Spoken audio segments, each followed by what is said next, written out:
RPVS Maniyan அப்படின்ற நபர் அண்ணல் அம்பேத்கர், விடுதலை சிறுத்தைகள் கட்சியின் தலைவர் திருமாவளவன், பட்டியல் சமூகத்தினர், அருந்ததியினர் என்று அனைவரையும், காந்தி உட்பட அனைவரையும் இழிவாக பேசியிருக்கிறார். வழக்குல பிரைமரி விட்னஸ் யாரு அப்படின்னா நம்முடைய ட்ரைப்ஸ் தமிழ் கரிகாலன். அவர் தான் பார்த்தார், வீடியோ எடுத்தார். அவருடைய வீடியோவில் தான் அந்த பதிவு செய்யப்பட்டு அதற்கு பிறகு வழக்காக தொடுக்கப்பட்டது.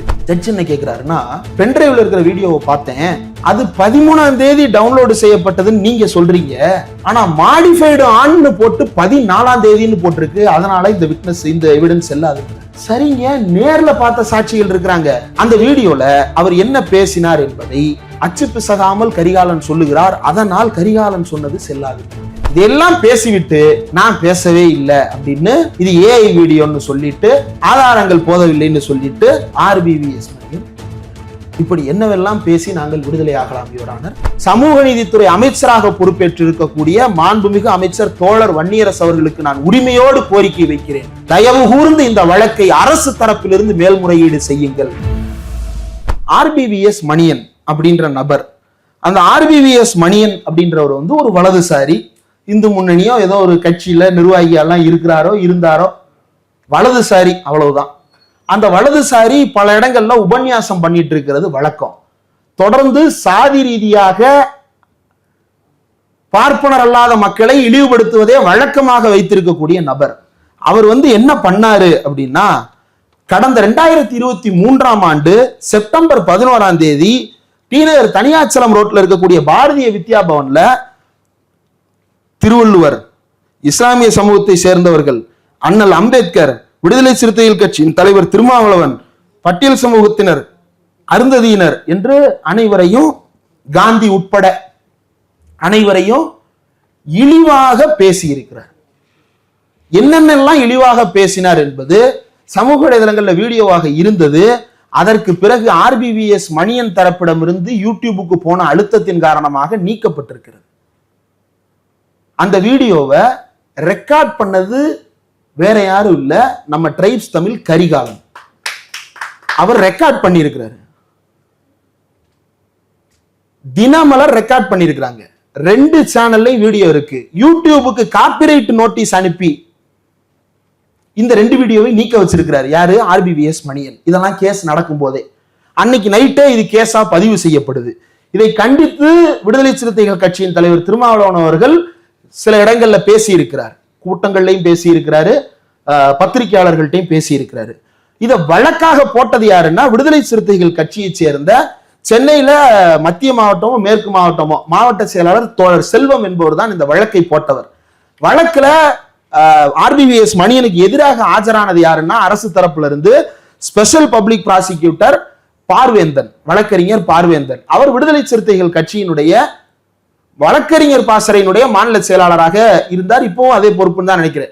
விசிகா வழக்கறிஞர், அவர் அரசு பொறுப்புல இருந்தார். அவரு தான் அந்த வழக்கை ஆஜராகிறார். வழக்குல பிரைமரி விட்னஸ் யாரு அப்படின்னா நம்முடைய ட்ரைப்ஸ் தமிழ் கரிகாலன்.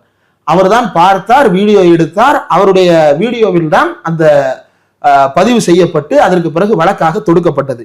இது 2.5 ஆண்டுகளாக நீதிமன்றத்தில் விசாரிக்கப்பட்டு வந்தது. அந்த விசாரணை 2025 தான் கொஞ்சம் வேகம் எடுத்து 2026 ஏப்ரல் மாதத்துல வேக வேகமா விசாரணை நடத்தப்பட்டது. வேக வேகமாக நடத்தப்படுகும் போதே வந்து பலருக்கும் சந்தேகம் வரும், ஏன் இவ்வளவு வேகமாக இந்த தீர்ப்பு திடீரென்று வருகிறது அப்படின்னு.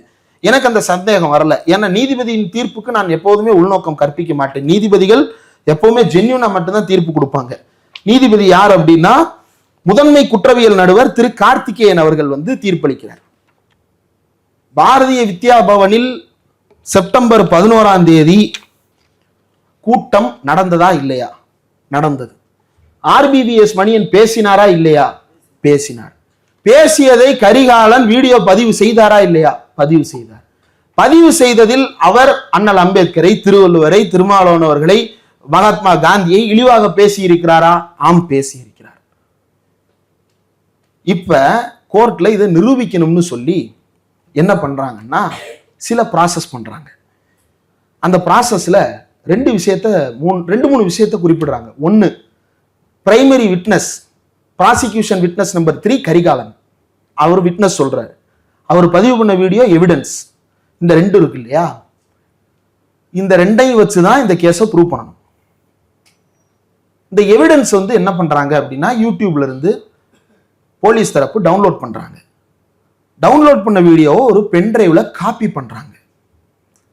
டவுன்லோட் பண்றது 13ஆம் தேதி நைட்டு, காப்பி பண்ணது 14ஆம் தேதி ஆயிருச்சு. ஜட்ஜ் என்ன சொல்றாருன்னா, இதுக்கு ஒரு சர்டிபிகேட் கொடுக்கணும். டவுன்லோட் பண்ண வீடியோவுக்கு section 65B Indian evidence act படி ஒரு சர்டிபிகேட் வைக்கணும். என்னன்னு, இந்த நேரத்தில் இது டவுன்லோட் செய்யப்பட்டது அப்படின்னு டவுன்லோட் செய்தவரும் ஒரு உயர் அதிகாரி அட்டஸ்டேஷன் போட்டு கொடுக்கணும். அவ்வளவுதான். இதை கொடுத்துட்டாங்க. ஜட்ஜ் என்ன கேட்கிறாருன்னா, பென்டிரைவ்ல இருக்கிற வீடியோவை பார்த்தேன், அது 13ஆம் தேதி டவுன்லோடு செய்யப்பட்டதுன்னு நீங்க சொல்றீங்க, ஆனா மாடிஃபைடு ஆன்னு போட்டு 14ஆம் தேதின்னு போட்டிருக்கு, அதனால இந்த விட்னஸ் இந்த எவிடன்ஸ் செல்லாதுன்றாரு. இப்ப பிரச்சனை வந்து ஆர்பிவிஎஸ் மணியன் அம்பேத்கரை பத்தி பேசினாரா இல்லையான்றதை விட்டுட்டு எங்க போயிருச்சு பாருங்க, டவுன்லோட் பண்ணதுக்கு போயிருச்சு. இங்க இருக்கிற எல்லா தோழர்களும் கம்ப்யூட்டர் வச்சிருப்பீங்க. ஒரு ஃபைலை டவுன்லோட் பண்ணுங்க. டவுன்லோட் பண்ணும்போது அதுல ப்ராப்பர்ட்டிஸ் பாருங்க, ஒரு நேரம் காட்டும். அதை காப்பி பண்ணி இன்னொரு ஃபோல்டர்ல போட்டீங்கன்னா அது வேற நேரம் காட்டும், மாடிஃபைடு ஆன்னு காட்டும். ஜட்ஜு சொல்றாரு, மாடிஃபைடு ஆன் 14ன்னு போட்டிருக்கு அப்படின்றாரு. அதனால அந்த எவிடன்ஸ் செல்லாதான். சரிங்க, நேர்ல பார்த்த சாட்சிகள் இருக்கிறாங்க. கரிகாலன் அந்த வீடியோவை பதிவு செய்த நிறுவனம் அவர் சொல்றாரு, கேமராமேன் அரவிந்த் இருக்கிறாரு, 2 பேர் இருக்கிறாங்க. கரிகாலன் கூண்டில் ஏறி சாட்சியம் சொல்லுகிறார் நீதிமன்றத்துக்கு போய். நான் வந்து முந்தா நேத்து ஆசிரியரை பார்த்தேன், அந்த நிகழ்ச்சியை அச்சு பிசகாம சொன்னா இல்லையா? இப்போ தோழர் இருக்கிறாரு, நீங்க முதல்ல ஆசிரியரை சந்திச்ச நிகழ்ச்சியை அச்சு பிசகாம உங்களால சொல்ல முடியுமா முடியாதா? நான் வந்து போன 1.5 வருஷம் முன்னாடி முதலமைச்சர் ஸ்டாலின் அவர்களை போய் பார்த்தேன் அறிவாலயத்துல. அந்த நிகழ்ச்சியை என்னால அச்சு பிசகாம சொல்ல முடியுமா முடியாது? ஏன்? அதெல்லாம் நம் வாழ்வை பாதித்த முக்கியமான தருணங்கள், நம் வாழ்வில் ஒரு தாக்கத்தை ஏற்படுத்திய முக்கியமான தருணங்கள், மறக்க மாட்டோம். இப்ப இந்த வீடியோவை ரெக்கார்ட் பண்றாங்க, தோழர் ரெக்கார்ட் பண்றாரு. ரெக்கார்ட் பண்ணும் போதும் அவர் ஃபுல்லா கேட்பாரு, எடிட் பண்ற போது 4-5 தடவை ஃபுல்லா கேட்கணும். ஏன்னா எடிட்டிங்ன்றது அப்படியே ஏத்துறது கிடையாது. அதை சிஸ்டத்துல வச்சு ஒவ்வொரு செகண்டும் ஃப்ரேம் பை ஃப்ரேம் அதை பார்த்து எடிட் பண்ணி அதை வந்து அப்லோட் பண்ணுவோம். அப்ப எடிட் பண்ணும்போது 3-4 தடவை பார்ப்போம். அதை அப்லோட் பண்ணதுக்கு அப்புறம் தம்ப்நெயில் போடுறதுக்கு ஒரு தடவை மறுபடியும் ஃபுல்லா பார்ப்போம். தம்ப்நெயில் போட்டதற்கு பிறகு வீடியோ கரெக்டா தான் அப்லோட் பண்ணிருக்கமான்னு மறுபடியும் ஃபுல்லா பார்ப்போம். அதுக்கப்புறம் இந்த வீடியோ கேஸா மாறுதுங்கும் போது இதை மறுபடியும் நம்ம கேட்போமா மாட்டோமா? பல முறை திரும்ப திரும்ப கேட்டிருக்கிறோம். 15 முறையாவது குறைந்தபட்சம் அந்த வீடியோவை கேட்டிருப்போம். அந்த வீடியோல அவர் என்ன பேசினார் என்பதை அச்சு பிசகாமல் கரிகாலன் சொல்லுகிறார். அதனால் கரிகாலன் சொன்னது செல்லாதுன்றாங்க. இங்க இருக்கிற எல்லாருமே கரிகாலன் அவர்களுடைய வீடியோக்கள் பார்த்திருப்பீங்க. அவர் எந்த நிகழ்வையுமே நெற்றியில் அடித்தார் போல பொட்டு தெரிச்ச மாதிரி பளிச்சுன்னு சொல்லுவார். பல இடங்கள்ல பார்த்திருக்கோம். எங்க கள்ளக்குறிச்சியில ஒரு மாணவிக்கு ஒரு கேடு நடந்த போது அங்கிருக்கிற பட்டியல் சமூக மக்கள் மீது காவல்துறை வழக்கு பதிவு செய்ய முயற்சி செய்யும் போது அந்த மக்கள்கிட்ட போய் பேட்டி எடுத்துட்டு வந்து அந்த மக்களை எப்படி பார்த்தார், எப்படி பேசினார் என்பதை அவர் அச்சு பிசகாமல் சொல்வார். திருப்பரங்குன்றம், மதுரை திருப்பரங்குன்றத்திற்கு நேரில் போனார், அவர் அச்சு பிசகாமல் சொல்வார். கரிகாலன் என்னெல்லாம் பண்ணாருன்னு இவர் அச்சு பிசகாமல் சொல்றாரு கீழே உட்கார்ந்து. அப்ப முக்கியமான தாக்கம் ஏற்படுத்திய விவகாரத்தை ஒருத்தரால மறக்க முடியாது. அதே போல he is a journalist. He has a reputation of repeating something, which means he might have photographic memory. இல்லையா? நீதிபதி என்ன சொல்றார், ஒருத்தர் அச்சு பிசகாம சொல்றதா இருந்தா ஒன்னு அவருக்கு போட்டோகிராபிக் மெமரி இருக்கணும், இல்லைன்னா அவர் ரிஹர்சல் பார்த்திருக்கணும், இல்லைன்னா கற்பனையில் சொல்ல வேண்டும் அப்படின்னு சொல்றார். சொல்லிட்டு மகாலிங்கம் வெர்சஸ் ஸ்டேட்னு ஒரு தீர்ப்பை காட்டி இந்த தீர்ப்பில் இப்படித்தான் சொல்லப்பட்டிருக்கிறது, அச்சு பிசகாமல் சொன்னால் அந்த சாட்சியத்தை ஏற்றுக்கொள்ள வேண்டிய அவசியம் இல்லை என்று ஹைகோர்ட் தீர்ப்பளித்துள்ளது. ஆகவே கரிகாலன் சொன்ன சாட்சியம் செல்லாது. சரி, அச்சு பிசகாம சொல்லாம கொஞ்சம் குழப்பமா சொல்லியிருந்தா இவர் குழப்பமாக சொல்லுகிறார், அதனால் நிராகரிக்கிறோம். எனக்கு புரியலையே, இப்ப எப்படி சொல்லணும்? அதை அச்சு பிசாம ஞாபகம் இருக்குன்றத அச்சு பிசாம தானே சொல்ல முடியும். மனசாட்சிக்கு நேர்மையாக சொன்னார் கரிகாலன். நடித்திருக்கலாம், நீதிமன்றத்தில் நடித்திருக்கலாம். நினைவில் சரியாக இல்லாதது போல கொஞ்சம் கொஞ்சமா ஞாபகப்படுத்தி சொல்லுவது போல நடித்திருக்கலாம். அவர் நடிக்கவில்லை, அவர் உண்மையை சொல்லுகிறார். உண்மையை சொல்லுபவனுக்கு நடுக்கம் தேவையில்லை. நீதிமன்றங்களில் பெரியார்னு ஒரு வழக்கு, முக்கியமான வழக்கு, எல்லா வழக்கையும் விட்டுருவோம். பார்ப்பான் நீதிபதியாய் ஆட்சியாளனாய் வாழுகின்ற நாட்டில் அது கடும்புலி வாழும் காடையாகும் இல்லையா? நான் புலிவேட்டைக்கு வந்திருக்கிறேன், இது பெரியார் சொன்னது. இதை மறக்க முடியுமா? அச்சு பிசாம சொல்லுவோம். அதுபோலத்தான் எங்களுடைய கொள்கை தலைவர்களான அண்ணல் அம்பேத்கரையும் திருவள்ளுவரையும் நீங்கள் அவதூறாக பேசினால், நீ பேசிய அவதூறு எனக்கு நினைவில் இருக்கும். ஏன்னா நான் அவர்களை கொள்கை ரீதியாக மனதில் உயரிய இடத்தில் வைத்து வாழ்ந்து வருபவன். அதனால் அவர்களை பற்றி அவதூறாக நீ பேசியது என் மனதில் இருக்கிறது, அது அப்படியே சொல்றார்.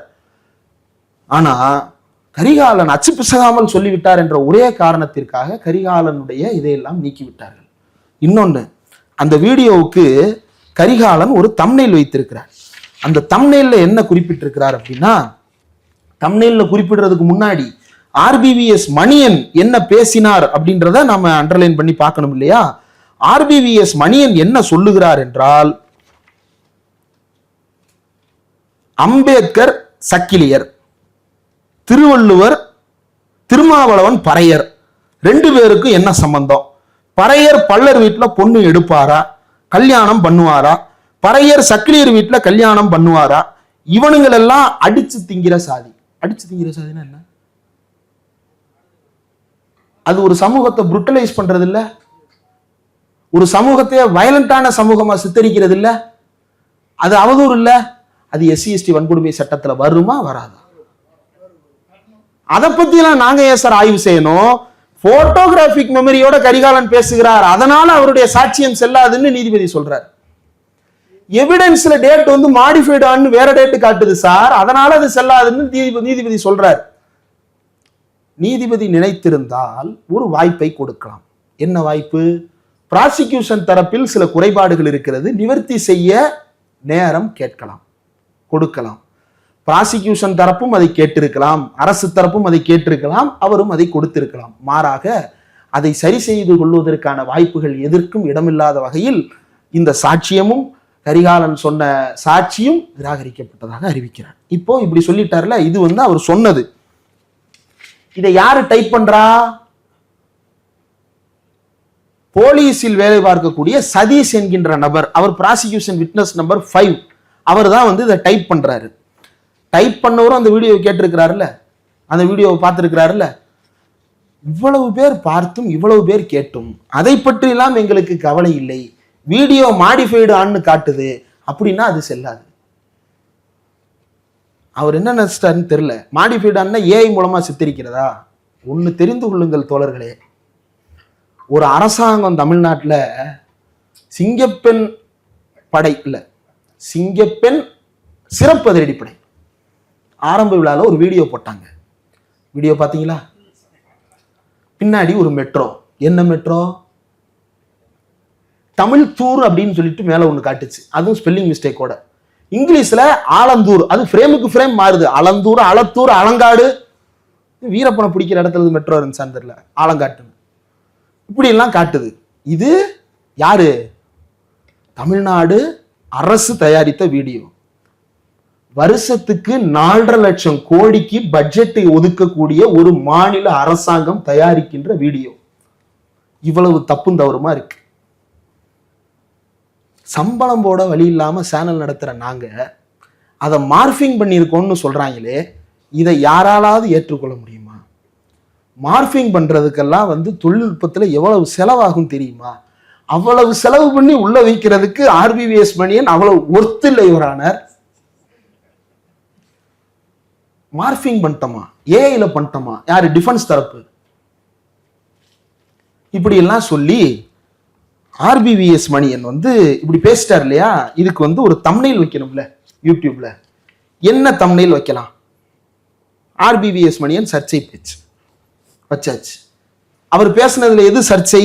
அம்பேத்கர் சக்கிலியர் திருமாவளவன் பறையர்னு சாதி குறிப்பிட்டு பேசினார். அவர் தானே பேசினாரு. அவர் பேசினதை அப்படியே தமிழ்ல வச்சாச்சு.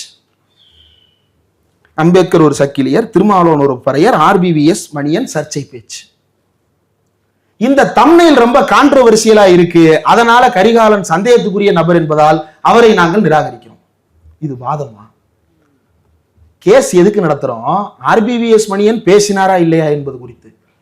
பேசியதை நேரில் கேட்ட சாட்சிகள் இருக்கிறார்கள். உடனே என்ன சொல்றாங்க தெரியுமா?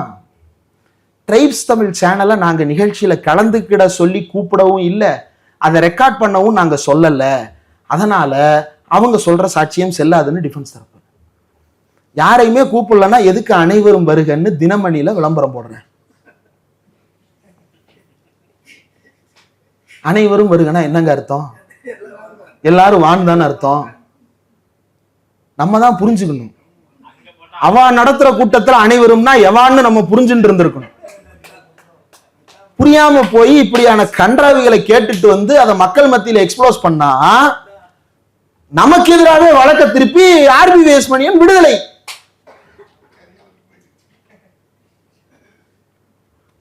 இது அநீதி இல்லையா? இது அவமரியாதை இல்லையா?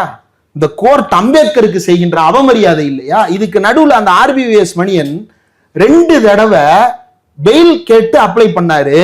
பெயில் கேட்கும் போது அன்கண்டிஷனலி அப்பாலஜைஸ் பண்றேன்னு சொன்னாரு. பேசாத ஒருத்தன் என்ன ஹைகோர்ட்டுக்கு மன்னிப்பு கேட்ட?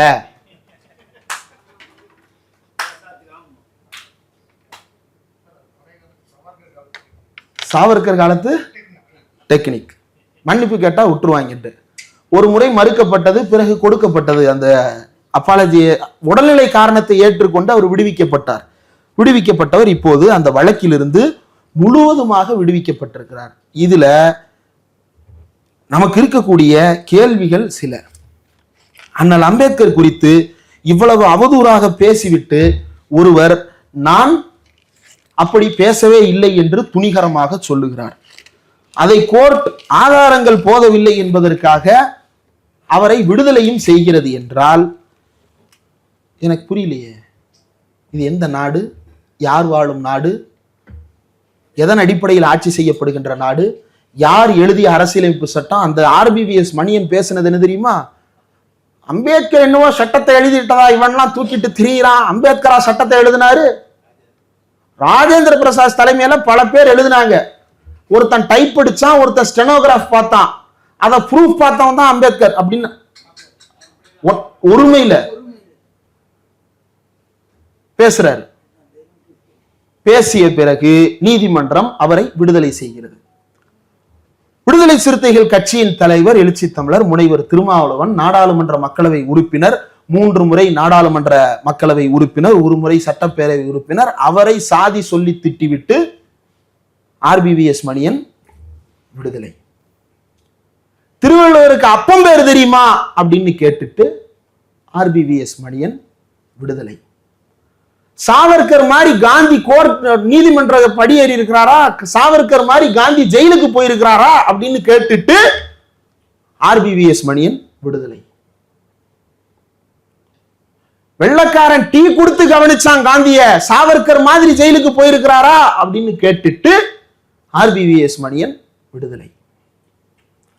இதெல்லாம் பேசிவிட்டு நான் பேசவே இல்லை அப்படின்னு இது ஏஐ வீடியோன்னு சொல்லிட்டு ஆதாரங்கள் போதவில்லைன்னு சொல்லிட்டு ஆர்பிவிஎஸ் மணியன் விடுதலை. இப்படி என்னவெல்லாம் பேசி நாங்கள் விடுதலை ஆகலாம் யுவரானர்? இன்னும் பல சர்ச்சையான பேச்சுக்கள் இருக்கிறது. நான் தோழர்களுக்கு வைக்கின்ற கோரிக்கை, அவருடைய பேச்சுக்கள் எல்லாம் இருக்கிறது. அதற்கு எதிராக வழக்குகள் தொடர்ந்து தொடுக்கப்பட வேண்டும். வெவ்வேறு மாவட்டங்களில் இருக்கக்கூடிய குற்றவியல் நீதிமன்றங்களில் இந்த வழக்கை தோழர்கள் தொடுக்க வேண்டும். மாவட்டமாக அலைந்தே தெரிய வேண்டும். இவர்களுக்கு ஒருபோதும் நீதிமன்றம் தண்டனை கொடுக்காது. இவர்களுக்கு ஒருபோதும் நீதிமன்றம் தண்டனை கொடுக்காது. கொடுக்கும் என்ற நம்பிக்கை எனக்கு இல்லை. ஏனென்றால் பார்ப்பான் நீதிபதியாய் ஆட்சியாளனாய் வாழுகின்ற நாடு கடும்புலி ஆளும் காடே ஆகும். நாங்கள் புலி வேட்டைக்கு வந்திருக்கிறோம் என்ற பெரியாரின் கருத்தின் அடிப்படையில் நாம் அதை பார்க்க வேண்டியிருக்கிறது. இப்படி கண்ணுக்கு முன்னால் இப்போ நான் விடுதலை சிறுத்தைகள் கட்சிக்கு ஒரு கோரிக்கை. இந்த வழக்கை போட்டவர் விடுதலை சிறுத்தைகள் கட்சியினுடைய மாவட்ட செயலாளர் தோழர் செல்வம். அவர் இந்த வழக்கை மேல்முறையீடு செய்ய வேண்டும். அண்ணல் அம்பேத்கரின் மாணவனாக தமிழ்நாட்டில் விடுதலை சிறுத்தைகள் கட்சியின் சார்பில் சட்டப்பேரவை உறுப்பினராகி முதல் முறையாக உறுப்பினரானதோடு சமூக நீதித்துறை அமைச்சராக பொறுப்பேற்றிருக்கக்கூடிய மாண்புமிகு அமைச்சர் தோழர் வன்னியரசு அவர்களுக்கு நான் உரிமையோடு கோரிக்கை வைக்கிறேன். தயவு கூர்ந்து இந்த வழக்கை அரசு தரப்பிலிருந்து மேல்முறையீடு செய்யுங்கள். சாட்சியங்கள் போதவில்லை என்பதற்காக சாட்சியங்களில் இருக்கக்கூடிய தொழில்நுட்ப கோளாறுகள் காரணமாக, சாட்சியங்களில் தொழில்நுட்ப கோளாறு என்றால் தொழில்நுட்ப வல்லுநரை அழைத்து நீதிபதி கேட்டிருக்க வேண்டும்.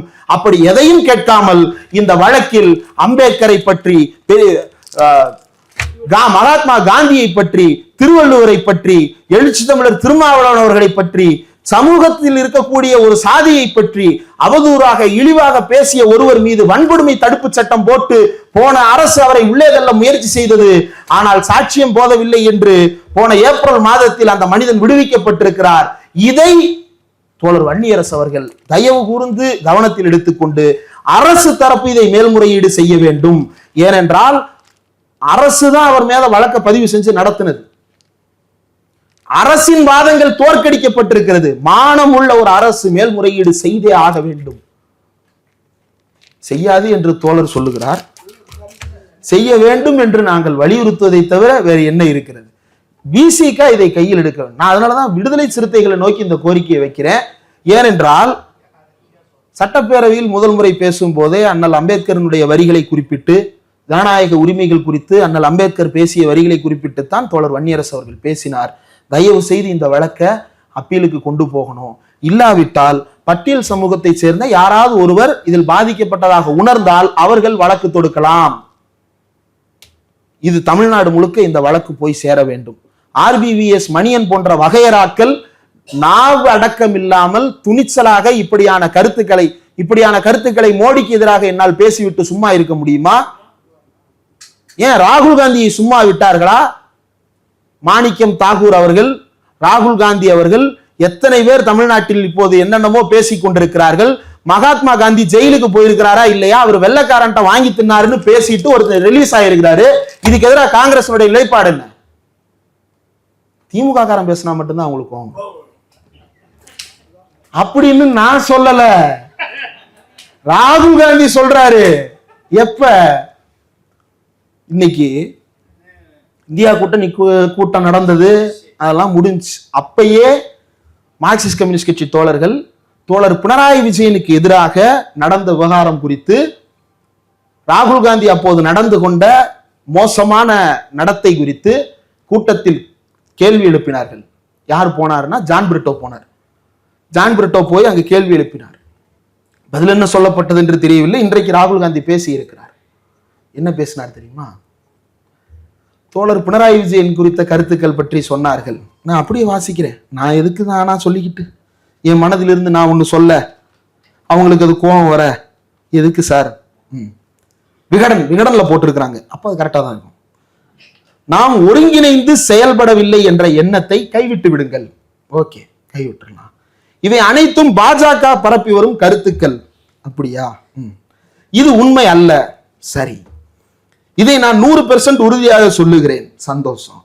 ஆனால் அதற்காக கேரளாவின் முன்னாள் முதலமைச்சர் பினராயி விஜயனை சென்று நான் கட்டிப்பிடிக்க வேண்டும் என்று நீங்கள் கேட்டால் என்னால் அதை செய்ய முடியாது. ஏனெனில் அவரோடு எனக்கு தொடர்ச்சியான அரசியல் மோதல் இருந்து வருகிறது. எந்த பாசத்தின் அடிப்படையில் மோடிய அவருடைய விருப்பமே இல்லாம இவர் போய் நாடாளுமன்றத்தில் கட்டிப்பிடிச்சார் sir? No means no sir. நாடாளுமன்றத்துல மோடி ஒரு பக்கம் உட்கார்ந்து இருக்கிறாரு. நல்லா தான் வெளுத்து வாங்குறாரு பேசும்போது. ராகுல் காந்தி சந்தோஷம்லாம் பட்டதுதான், அதெல்லாம் மறுக்கல. திடீர்னு போய் கட்டி பிடிச்சாரு. எதுக்குன்னா பகைவனுக்கு அருள்வாய் நன்னெஞ்சேவான். அப்ப பகைவரை விட மோசமாக பினராயி விஜயன் சொல்றாரா?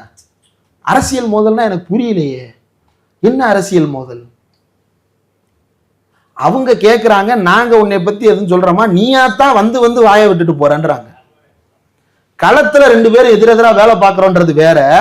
ஆனா நீ தான் வந்து அவர் பிஜேபி பிஜேபிக்கும் கம்யூனிஸ்டுக்கும் கூட்டணி. இங்க வந்து இவர் எப்படி திமுகவுக்கும் பிஜேபிக்கும் கள்ள கூட்டணினாரோ அங்க போய் ராகுல் காந்தி ஒரே பேட்டர்ன்ல தான் தெரிஞ்சிருக்காங்க, நம்மளுக்கு தான் தெரியல. அங்க போய் ராகுல் காந்தி கம்யூனிஸ்டுகளும் மார்க்சிஸ்ட் கம்யூனிஸ்ட் கட்சியும் பாஜகவும் வந்து கூட்டணி வச்சுக்கிடுச்சான். அதனால இவர் வந்து எதிர்க்கிறாராம். சரி, பாஜகவோட மார்க்சிஸ்ட் கம்யூனிஸ்ட் கட்சி கூட்டணி வச்சிருந்தா எதுக்கு பினராயி விஜயன் வீட்டுல ஈடு ரெய்டு நடத்தணும்? பப்புஜி ஒரு லாஜிக்கே இல்லையே நீங்க சொல்றதுல. பாஜகவும் மார்க்சிஸ்டும் கள்ள கூட்டுன்னா எதன் அடிப்படையில ஈடு ரெய்டு நடத்துறாங்க? எனக்கு புரியவே இல்லையே. இப்ப பாஜக திமுகவுக்கு எதிராக இருக்கு. திமுக முன்னாள் அமைச்சர்கள் மேல எல்லாம் ஈடியை விட்டு ஏவி கொண்டிருக்கிறது, காங்கிரஸ் மேல ஏவி கொண்டிருக்கிறது. யாரெல்லாம் எதிரான நிலையில இருக்கிறாங்களோ அவங்க மேல எல்லாம் ஏவும், யாரெல்லாம் ஆதரவு நிலைப்பாட்டு கொண்டாங்களோ அவங்க மேல எல்லாம் கேஸை கைவிட்டுரும். இங்க வந்து விஜய் மேல இருக்கிற கூட ஏதோ ஐடி வழக்கு கைவிட்டுட்டாங்களாம், அது என்னன்னு தெரியல, அது தோழர்கள் முடிவு விட்டுறேன். இந்த பக்கம் வந்து பினராயி விஜயன் வீட்டுல ரைடு.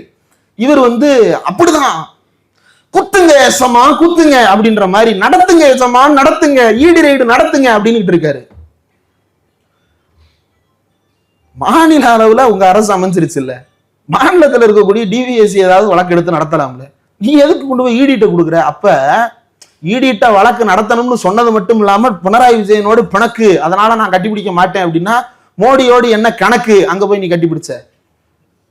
டைமிங் நல்லா இருக்குல்ல. பினராயியோடு என்ன பிணக்கு கட்டிப்பிடிக்க, மோடியோடு என்ன கணக்கு அவரை கட்டிப்பிடிக்க? பதில் சொல்லணும். பப்புஜி இப்போது பதில் சொல்ல கடமைப்பட்டவராக ஆகிவிட்டார். எம்ஏ பேபி அவர்கள் பதில் சொல்லி இருக்கிறார். ராகுல் காந்தி பினராயி விஜயனை கட்டிப்பிடிக்க வேண்டும் என்றுமெல்லாம் யாரும் கேட்கவில்லை. we are not interested in hugs. மாறாக பினராயி விஜயன் மற்றும் இதர எதிர்க்கட்சி தலைவர்களை கைது செய்ய கோருவதன் மூலம் அவர் அமலாக்கத்துறைக்கும் மோடி அரசுக்கும் ஒரு உதவியாளராக இருப்பதை நிறுத்த வேண்டும் என்றுதான் நாங்கள் கேட்கிறோம். அது எதிர்க்கட்சி தலைவரின் வேலை அல்ல. விட்டுருவாரு நினைக்கிறீங்களா? விட மாட்டார். ஏன்னா அகில இந்திய அளவில் இந்தியா கூட்டணி உறுதியாக இருந்தாலும் கேரளாவில் அதனுடைய நிலவரம் வேற. இப்படி அரசியல் சூழல் ஒவ்வொரு பக்கம் போய் கொண்டிருக்கிறது. ரெண்டு விஷயங்கள் நான் பேச நினைத்தது. ஒன்று, ஜென்சியிடம் நாம் காது கொடுத்து கேட்பதற்கு, நிறைய விஷயங்களை உள்வாங்கிக் கொள்வதற்கு, விடுபட்ட தரப்பை புரிந்து கொள்வதற்கு நாம் சில பக்குவங்களை, சில வழிமுறைகளை வகுத்து கொண்டு செயல்பட வேண்டும். இரண்டாவது, இந்த ஆர்பிவிஎஸ் மணியன் வகைராக்கள் விடுதலையாகி இருப்பது. எனக்கு இந்த வழக்கினுடைய தீர்ப்பு சில நாட்களுக்கு முன்பு, 2 நாட்களுக்கு முன்னாடி தான் இந்த வழக்கினுடைய தீர்ப்பு பார்த்தேன். ரொம்ப நாளா ஒரு ஆள் ஜெயிலில் இருக்கிறதா சொன்னாங்களே, என்ன ஆனா அப்படின்னு எடுத்து பார்த்தா அந்த ரிலீஸ் ஆயிட்டாரா? என்னையா சொல்றீங்க? கேஸ் ரொம்ப ஸ்ட்ராங்கான கேஸ் ஆச்சு அப்படின்னு எடுத்து பார்த்தா டெக்னிக்கல் கிரவுண்ட்ஸை வந்து காரணமாக காட்டி நீதிபதி வந்து ரிஜெக்ட் பண்ணியிருக்கிறாரு. எந்த விதமான மற்ற கேள்விகளையும் எழுப்பாம நீதிபதி இந்த கேஸ் ரிஜெக்ட் பண்ணியிருக்கிறாரு. இந்த தீர்ப்பு கடுமையான சர்ச்சைக்குரிய வகையில, மக்களை வந்து கடுமையாக பாதிக்கின்ற வகையில இந்த தீர்ப்பு அமைந்திருக்கிறது. ஆகவே கூடுதலாக இந்த வழக்கை விடுதலை சிறுத்தைகளோ அல்லது அரசு தரப்போ மேல்முறையீடு செய்கிறார்களா? பொறுத்திருந்து பார்ப்போம்.